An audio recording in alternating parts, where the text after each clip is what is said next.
Vamos a orar. Padre, gracias te damos, Señor, porque estamos aquí. Gracias, Padre, porque estamos en tu templo, adorándote, Señor.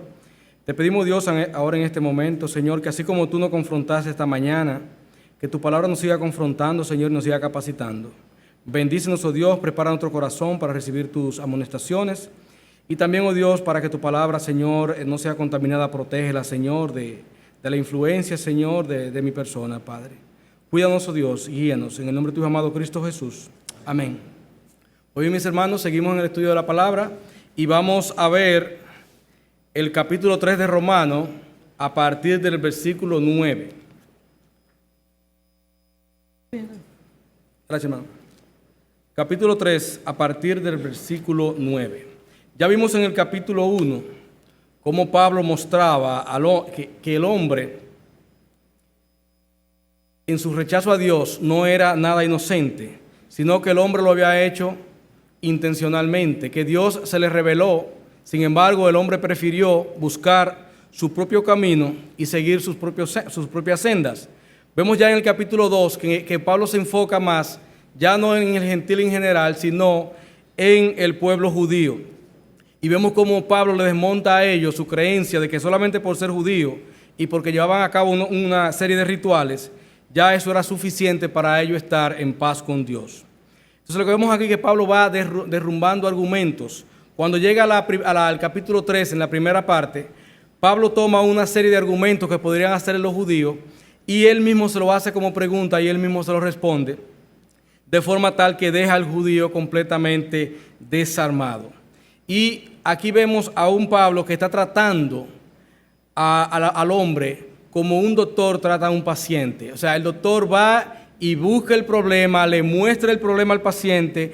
No tiene nada que ver con que el paciente se sienta bien o se sienta mal. Sencillamente le muestra todo el panorama para que él pueda tomar una decisión al respecto. Cuando yo leí este pasaje, familiarizándolo así con algo de medicina, me recordé de una vez que me herí en un pie. Era muchacho y estaba jugando en el río, me corté en un pie y obviamente no fui para donde mi padre porque sabía que me podía tocar una pela. Y lo que hice fue que me fui a jugar pelota. El pie se me llenó de tierra, llegué a casa, me quedé callado, me lavé mi pie, me acosté a dormir, no pude dormir por el dolor y al otro día ya había un problema serio porque el pie se había infectado. Entonces cuando me llevan al médico, veo que la doctora y los enfermeras me trataron como un animal, porque obviamente como ya no podía tomar la anestesia, etcétera, etcétera, el trabajo se hizo de una manera bastante dura para mí. Pero lo que más me dolió a mí fue ver a mis padres que permitieron tanto dolor en mi persona. En ese momento yo no podía entender lo que ellos estaban haciendo. Y posiblemente los judíos tampoco podían entender lo que estaba pasando en este momento cuando el apóstol Pablo toma una serie de pasajes de las Escrituras para mostrar lo malo que somos. Y es lo que vamos a ver esta noche a partir de los versículos 9 en adelante. Dice así la palabra de Dios. ¿Qué pues? ¿Somos nosotros mejores que ellos? En ninguna manera, pues ya hemos acusado a judíos y a gentiles que todos están bajo pecado. Como está escrito, no hay justo ni aun uno, no hay quien entienda, no hay quien busque a Dios. Todos se desviaron, a una se hicieron inútiles. No hay quien haga lo bueno, no hay ni siquiera uno. Sepulcro abierto es su garganta, con su lengua engañan. Veneno de áspides hay debajo de sus labios. Su boca está llena de maldición y de amargura. Sus pies se apresuran para derramar sangre. Quebranto y desventura hay en sus caminos, y no conocieron camino de paz. No hay temor de Dios delante de sus ojos. Pero sabemos que todo lo que la ley dice, lo dice a los que están bajo la ley, para que toda boca se cierre y todo el mundo quede bajo el juicio de Dios. Ya que por las obras de la ley ningún ser humano será justificado delante de él, porque por medio de la ley es el conocimiento del pecado. Pero ahora, aparte de la ley, se ha manifestado la justicia de Dios, testificada por la ley y por los profetas. La justicia de Dios por medio de la fe en Jesucristo, para todos los que creen en Él, porque no hay diferencia, por cuanto todos pecaron y están destituidos de la gloria de Dios, siendo justificados gratuitamente por su gracia, mediante la redención que es en Cristo Jesús, a quien Dios puso como propiciación por medio de la fe en su sangre, para manifestar su justicia, a causa de haber pasado por alto en su paciencia los pecados pasados, con la mira de manifestar en este tiempo su justicia, a fin de que Él sea el justo y el que justifica al que es de la fe de Jesús. ¿Dónde pues está la jactancia? Queda excluida. ¿Por cuál ley? ¿Por la ley de las obras? No, sino por la ley de la fe. Concluimos pues que el hombre es justificado por la fe sin las obras de la ley. ¿Es Dios solamente Dios de los judíos? ¿No es también Dios de los gentiles? Ciertamente también de los gentiles, porque Dios es uno, y Él justificará por la fe a los de la circuncisión y por medio de la fe a los de la incircuncisión.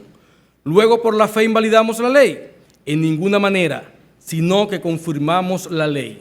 Dios bendiga su santa palabra. Entonces vemos aquí que la enfermedad del hombre, la enfermedad que está sobre él y cuya muerte es segura, se llama pecado.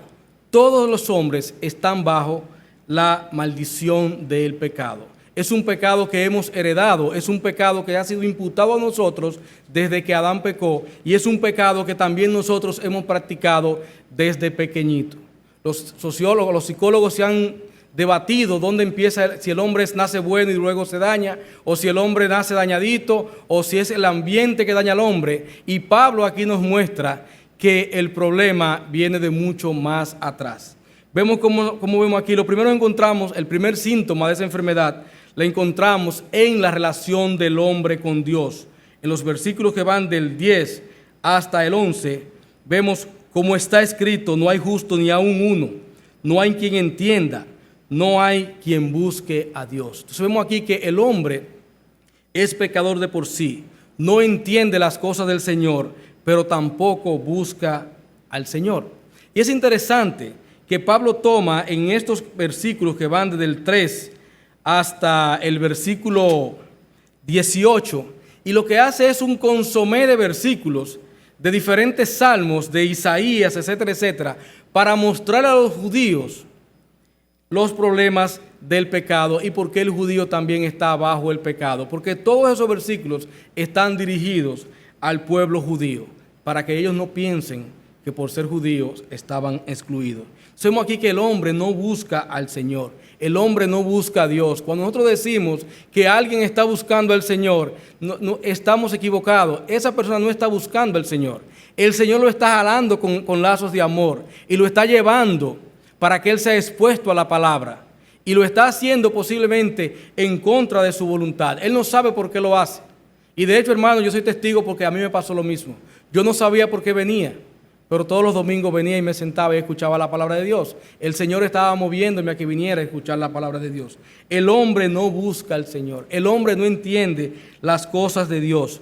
Oseas le dice al pueblo: mi pueblo fue destruido porque le faltó conocimiento. Por cuanto desechaste el conocimiento, yo te echaré del sacerdocio.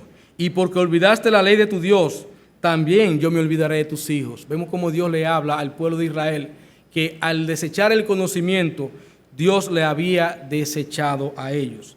Pero vemos que no solamente lo encontramos en nuestra relación con Dios, sino que también lo encontramos en nuestro proceder, como lo vemos en el versículo 3, 12, con respecto a las obras de Dios. Dice aquí: todos se desviaron, a unas se hicieron inútiles.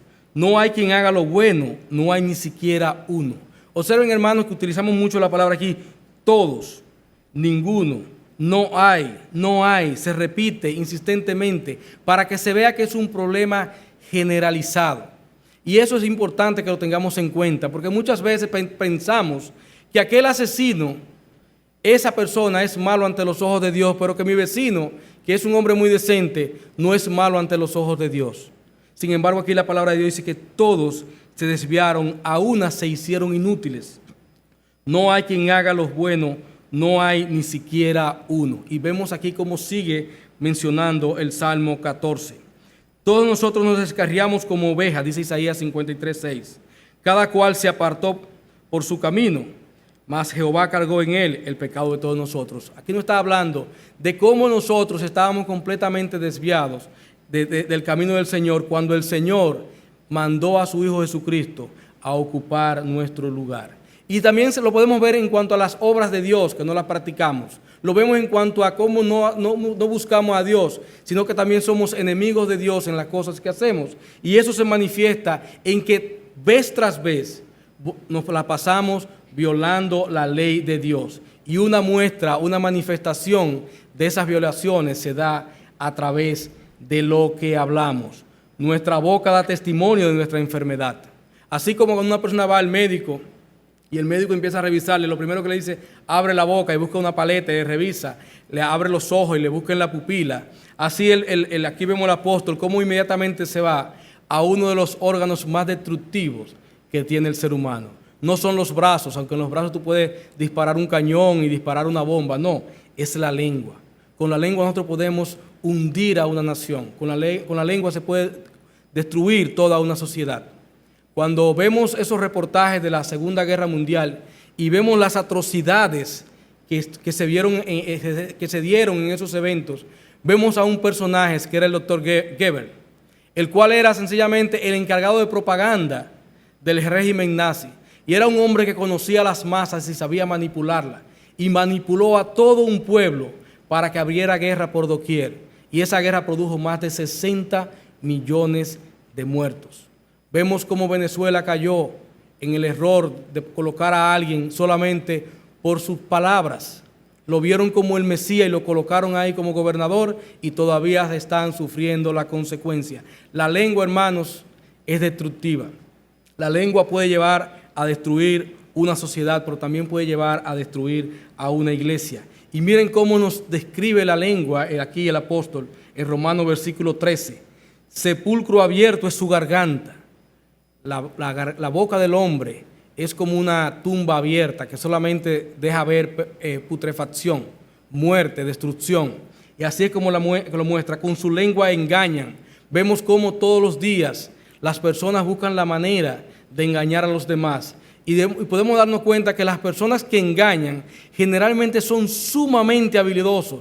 Y siempre nos llega la pregunta, si utilizara esa labia para el bien, si utilizara ese manejo del lenguaje y de la psicología para hacer el bien, ¿cuántas cosas harían? Sin embargo, no es así. Con su lengua engañan. Veneno de áspides hay debajo de sus labios. Eso está tomado de Salmo 140. Su boca está llena de maldición y de amargura. Eso está tomado de Salmo 10:3. Vemos acá cómo el malo se jacta del deseo de su alma. Bendice al codicioso y desprecia a Jehová. Eso en Salmo 10. Y seguimos leyendo el Salmo 10 para que vean la descripción del malo. Salmo 10 nos dice, el malo por la altivez de su rostro no busca a Dios. No hay Dios en ninguno de sus pensamientos. Sus caminos son torcidos en todo tiempo. Tus juicios los tienen muy lejos de su vista. A todos sus adversarios desprecias. Dice en su corazón, no seré movido jamás. Nunca me alcanzará el infortunio. Y para terminar en el versículo 7 dice ese pasaje, llena está su boca de maldición y de engaño y fraude. Debajo de su lengua hay vejación y maldad. Vemos ahí cómo la manifestación de la enfermedad, del pecado, se ve a través de la boca de las personas, en las cosas que hablan, en las cosas a las cuales dirigen sus pensamientos. Y no solamente se manifiesta en eso, sino que ya en los versículos 15 al 18 se manifiesta en las acciones que hacemos. Nuestros actos muestran lo mal que estamos. Sus pies se apresuran para derramar sangre. Quebranto y desventura hay en sus caminos, y no conocieron camino de paz. No hay temor de Dios delante de sus ojos. Y vemos que Isaías está hablando de la condición de Israel. Isaías 59:7 se está citando en este pasaje, en la primera parte. Dice, sus pies corren al mal, se apresuran para derramar la sangre inocente. Sus pensamientos de iniquidad, destrucción y quebrantamiento hay en sus caminos. No conocieron camino de paz, ni hay justicia en sus caminos. Sus veredas son torcidas. Cualquiera que por ella fuere, no conocerá paz. Por esto se alejó de nosotros la justicia, y no nos alcanzó la rectitud. Esperamos luz, y he aquí tinieblas, resplandores, y andamos en oscuridad. Las personas que sencillamente desprecian al Señor no pueden esperar nada bueno. Y mi vecino bueno y decente no puede esperar nada bueno porque sencillamente él está sustentando su esperanza en una vana justicia. Sin embargo, Nos habla del temor de Dios aquí también en este pasaje. La iniquidad del impío dice al corazón, no hay temor de Dios delante de sus ojos. Y sin el temor de Dios no puede haber salvación. ¿Por qué? Porque el Proverbio 16:6 nos dice, con misericordia y verdad se corrige el pecado, y con el temor de Jehová los hombres se apartan del mal. Así que, hermanos míos, lo que vemos acá es que el hombre vive sin temor a Dios y por lo tanto está completamente destituido de la gloria de Dios. Cuando Pablo presenta ese panorama ante los judíos seguro respondían espantados, somos tan malos, en realidad somos tan malos, y en verdad es que sí somos tan malos. Lo podemos ver todos los días, lo podemos ver en los medios, lo podemos ver en los actos, lo podemos ver personas que nunca han matado a nadie, como un día en un arrebato matan a su esposa, a sus hijos, y luego muchas veces se quitan la vida. Entonces, hay un mal que está en nosotros, que está guardado ahí, que muchas veces no se manifiesta, pero que sí está en nosotros. No se han dado quizás las condiciones, pero la capacidad de hacer el mal está ahí. Ahora, el apóstol Pablo no deja a todo el pueblo de Israel y a todos los gentiles y a todos nosotros, no nos deja ahí en desesperanza, no nos deja ahí en esa posición de que, wow, estamos fritos, qué malos somos, sino que el apóstol Pablo, así también como da la enfermedad y como describe la enfermedad, también nos da la medicina. Pero es muy importante, hermanos, que tomemos en cuenta esto. Conocer al doctor, ir al doctor o tener la receta no te va a curar. Tener mucha información sobre un problema no lo resuelve. El que las personas conozcan de mucha Biblia no le garantiza que con eso tienen la salvación. Nosotros tenemos que ser diligentes, no solamente en tener la información, sino en apropiarnos de esa información, en hacer nuestra esa información y en vivir esa información. Y eso es lo que tenemos que hacer también con aquellas personas que sabemos que están padeciendo la enfermedad del pecado.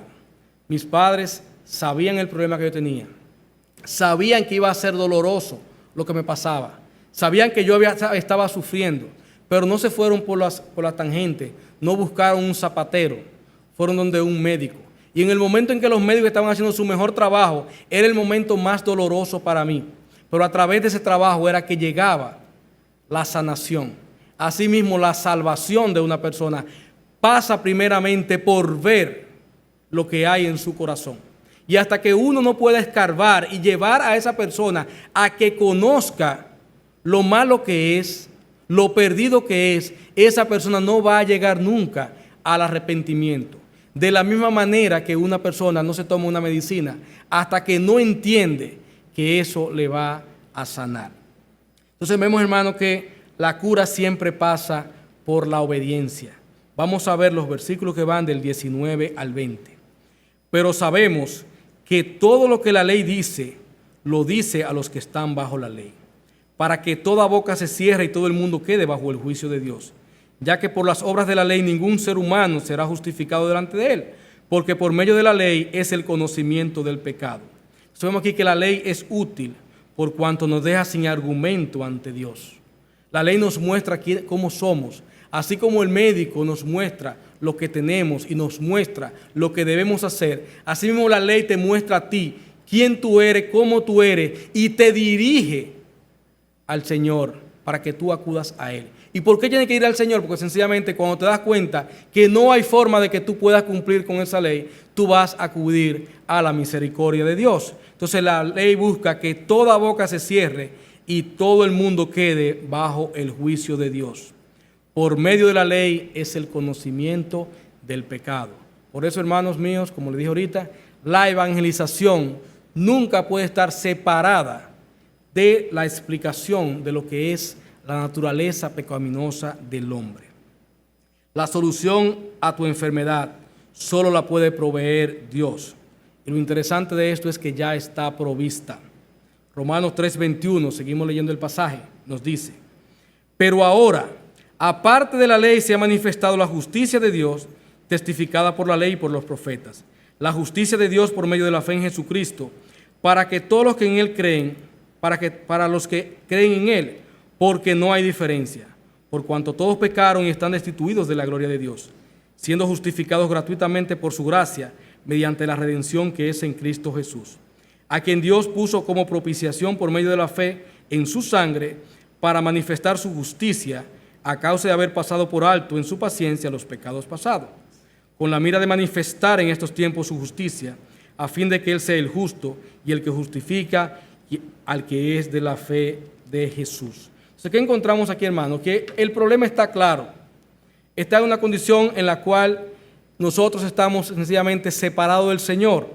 En estas condiciones no podemos acercarnos al Señor. No hay forma de que lo podamos hacer. Y si somos cristianos, no hubo forma de que lo pudiésemos hacer sin pasar por reconocer nuestros pecados. Y entonces vemos aquí la necesidad. Todos necesitamos ser justificados. Todos queremos buscar la manera de acercarnos a Dios. Pero esta justicia hay que tomar en cuenta que tiene características muy especiales. En pocas palabras, esta medicina tiene características muy especiales. Es como cuando tomamos la dosología de una medicina. Vamos ahora a conocer la medicina. Esa parte de la ley no tiene nada que ver con la ley. O sea, la medicina, de la justificación que Dios nos da a través de Jesucristo, no tiene nada que ver con la ley. No podemos decir que tomamos una parte de la ley y otra parte la tomamos de la gracia. Todo viene sencillamente a través de este arreglo del Señor, que es la justificación a través de Jesucristo. Es una justificación que no viene de los hombres. No es porque tengamos algo de justicia, un poquito en nosotros, sino que es de Dios. Esa justificación es de Dios. Esa justificación no es nada nuevo. Es algo que fue testificada por la ley y los profetas. Esa salvación por fe está escrita en la ley y los profetas. Los judíos pasaron por alto estas cosas y pensaban que por tratar de cumplir la ley ya con eso era suficiente. Se le olvidó el ejemplo de Abraham, el cual sin conocer la ley dice que Abraham le creyó a Dios y le fue contado por justicia. Vemos que a Habacuc, Dios cuando le responde a los reclamos de Habacuc, le dice: he aquí que aquel cuya alma no es recta se enorgullece, mas el justo por su fe vivirá. No habla de las obras. Y vemos que es un regalo de Dios, nos lo muestra en Isaías, un libro que ellos conocían bastante. En gran manera me gozaré en Jehová, mi alma se alegrará en mi Dios, dice Isaías 61:10, porque me vistió con vestiduras de salvación. Vemos que es Dios quien nos viste. Me rodeó de manto de justicia, es Dios que nos provee el manto. Como a novio me atavió y como a novia adornada con sus joyas.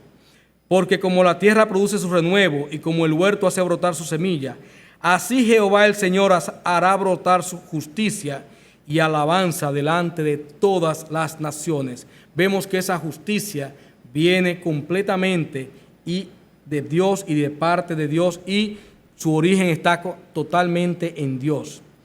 El único medio para alcanzarla, lo vemos en el versículo 22, es por medio de Jesucristo. No podemos predicar nunca el Evangelio, mostrarle el pecado a la persona y dejarlos así sin presentarle a nuestro Salvador Jesucristo, que fue aquel que nos salvó a nosotros. El único medio de alcanzar la salvación es Jesucristo. Cuando usted quiere evaluar a una religión y saber si esa religión en realidad lleva a las personas a Dios, verifique si toda la salvación pasa a través de Jesucristo. Él es el camino, la verdad y la vida. Y es interesante cuando dice en el versículo 22, está disponible para todo aquel que cree, está disponible para todo el mundo. Porque de tal manera amó Dios al mundo que dio a su Hijo unigénito, para que todo aquel que en él crea no se pierda, sino que tenga vida eterna. La salvación, hermanos, es un regalo que está disponible para aquel que es medio bandido y para aquel bandidazo. La salvación no hace acepción de persona en el sentido de que está disponible, pero solamente va a ser aplicada a aquellos que pusieron su fe. En el versículo 23 vemos que es necesaria. Todos los pecadores la necesitan por cuanto todos están condenados. Todos estamos necesitados de esto. Pero en el versículo 24 nos habla del precio. Cuando a mí me llevaron al médico, sencillamente, yo no pagué un centavo, fue a un hospital, no pagamos un centavo. Sin embargo, el Estado pagó por nosotros. De la misma manera, para la salvación, tú no vas a pagar un centavo, tú no vas a pagar nada, ni la persona a la cual tú le vas a presentar la salvación va a pagar nada, porque todo fue pagado por el Señor. O sea que es completamente gratis para nosotros, no para Dios. Es muy cara para Dios, pues Cristo pagó por nosotros. En el versículo 24 nos habla de que Él fue la propiciación por nuestro pecado, que fue a través de Él, Él fue que nos redimió, Él fue que pagó el precio que nos correspondía a nosotros.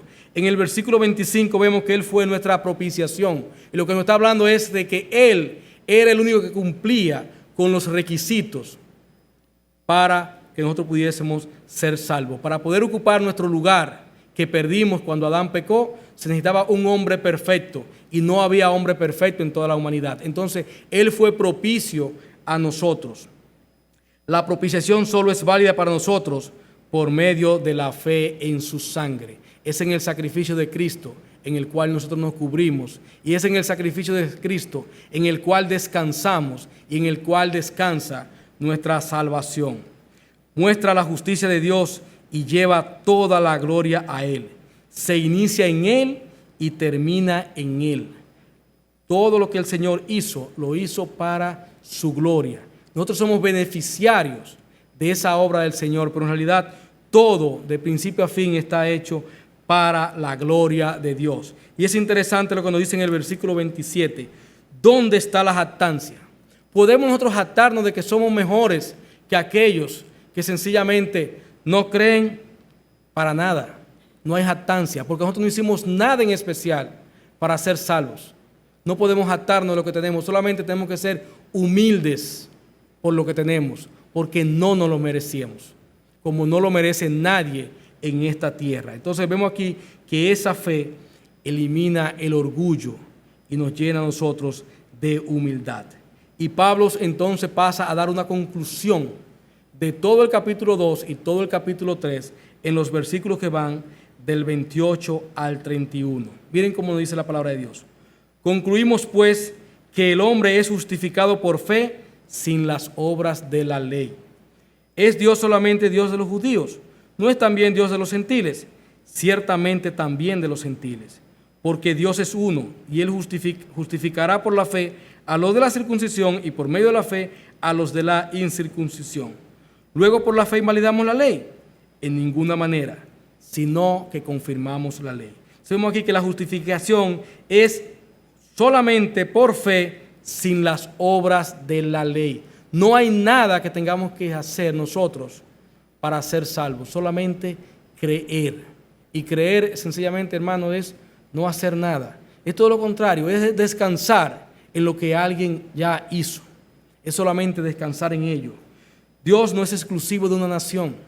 Debemos predicar el evangelio a musulmanes, a africanos, a gringos, a sudamericanos, a las tribus tiquitiqui. A todo el mundo necesita la salvación, y Dios está disponible para salvar a todo hombre en todo tiempo y en todo lugar, porque Dios es uno y tiene un solo medio para la justificación. No es que Dios tiene un arreglo para salvar a judíos y un arreglo para salvarnos a nosotros, sino que todo el arreglo de Dios va a través de la fe en Jesucristo. Y por último, el versículo 31 nos dice que con la fe confirmamos la ley. Cuando nosotros por fe aceptamos a Cristo en nuestro corazón, estamos confirmando la ley, porque estamos diciendo que la ley es buena, que la ley es justa y que la ley nos llevó a buscar a un mediador que era Cristo, porque nos dimos cuenta que no podíamos cumplir con los requisitos de la ley. Y por último, hermanos, hablando de la medicina, toda medicina tiene fecha de vencimiento. Esa provisión que Dios ha dado de salvación a través de la fe en Jesucristo tiene fecha de vencimiento. No es algo que puede llegar dentro de 20, 30 o 40 años, sino que tiene una fecha de vencimiento que no sabemos cuándo va a ser. No sabemos el día que vamos a partir, no sabemos el día que vamos a morir, y ese día se acabó, se venció la medicina. No sabemos tampoco el día que Cristo se va a presentar, y ese día también se acabó la medicina. Por lo tanto, hermanos, si queremos sanar a alguien, Si queremos llevar salvación a alguien, necesitamos que la medicina llegue hoy, llegue pronto, llegue bien, sea bien refrigerada, sea bien guardada, sea bien cuidada, no sea contaminada, no sea aguada, sencillamente llegue pura para que pueda hacer efecto. Conocemos la medicina, hay que presentar a Cristo para que la persona pueda salvarse. Hay que presentar a la persona su condición de pecadora para que se dé cuenta de que está completamente perdida. Podemos hacerlo. De hecho, estamos llamados a hacerlo y Dios espera que también lo hagamos. Amén. Vamos a orar. Padre, gracias te damos, Señor, porque fuimos de los escogidos, Señor. Te pedimos, Dios, ahora que tú nos ayudes, Señor, a apreciar lo que tú has hecho en nosotros, Señor, y a compartir, Señor, lo que tú has puesto en nuestras manos. A los fines, Señor, de que otras personas sean sanadas, Señor, de esa enfermedad mortal que es el pecado, Señor, y que lo va a llevar irremisiblemente a la perdición, Señor. Ayúdame, Señor, a ser un testigo fiel de tu palabra siempre, Señor. Si he cometido falta, Señor, en mi expresión, Señor, y si he contaminado tu palabra, Señor, te pedimos que tú me perdones y que tú me ayudes, Señor, a capacitarme mejor para las próximas predicaciones, Padre. Ayuda a tu pueblo, Señor, a seguir creciendo en santidad, en el temor de ti, Señor, a seguir, Señor, obedeciéndote a ti, Padre, en todo tiempo, en todo lugar, Padre, y cumpliendo con la misión de predicar tu palabra en todo tiempo, Señor. Ahora, Padre, esto que vamos a hacer, Señor, celebrar la Santa Cena, Padre, te pedimos que tú nos ayudes a hacerlo con la reverencia que tú demandas, Padre, con la contrición de pecados, Señor, sabiendo, Dios, que no somos merecedores, Señor, pero que tú te agradaste en nosotros. Gracias a Dios por todo, en el nombre de tu amado Cristo Jesús. Amén.